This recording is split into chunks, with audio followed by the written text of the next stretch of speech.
Hello everyone, my name's Againsta and welcome back to another video. In today's video, we're coming back to Maui's kite. Now, what we last left off was when Maui was not happy with Ipuuki that much, so he told the Keeper of the Winds to release Ipunui. Now, Ipunui is much different from Ipuuki. Ipunui is the four great winds, unlike the Ipuuki, who holds the gentle breezes. Those are the four great winds which are very powerful into destroying anything. And he told to release Ipunui to the Keeper of the Winds. Now, the Keeper of the Winds told last time that it should not be granted, or last video, he just told it should not be granted, especially the winds of Ipunui. But Mai didn't listen to the Keeper of the Winds.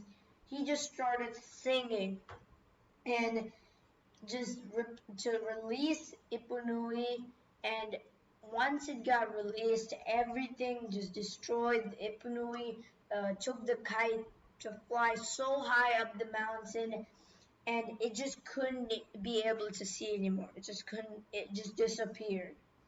And that's the quick recap of the last video. So now we're going to go on to the next part.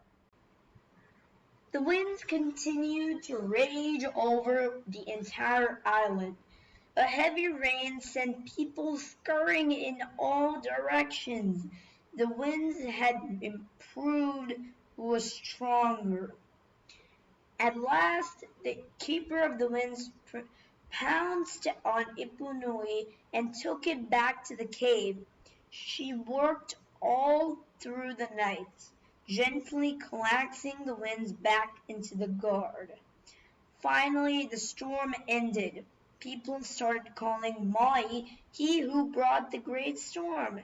Yeah, seriously. He was that mad, all the people. His friends looked the other way when Maui came to visit. Finding himself alone with nothing to do, Maui built another kite. It was smaller than the first. He flew it near his home when there were no one else about. He would tie the kite to a rock and study its movements in the sky. Soon he could tell when the weather would be fine or stormy. One day he noticed some men going off to the fields. "It will rain today," called out Maui. "Tomorrow will be a better day to work in the fields." The men just scowled at him. If you don't know what's the meaning of scowled is, it's frowned.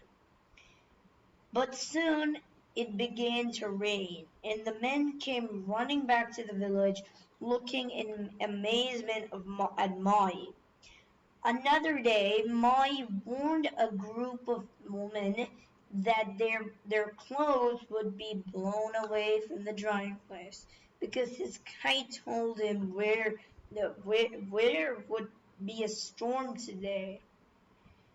Later, they were out into the yards, chasing their clothes which were blowing about in the storm. In time, the village people began to depend on Maui and his kite. He taught them how to tell from the dancing movements of the kite which days would be good for planting or fishing or drying clothes. People now started calling him the teacher of the weather. Even the Keeper of the Winds no longer stunned at him, and Maui had learned his lesson.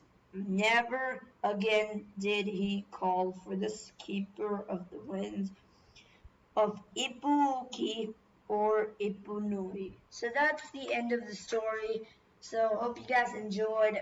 If you guys enjoyed this, it's a whole story, then make sure to like, share, and subscribe.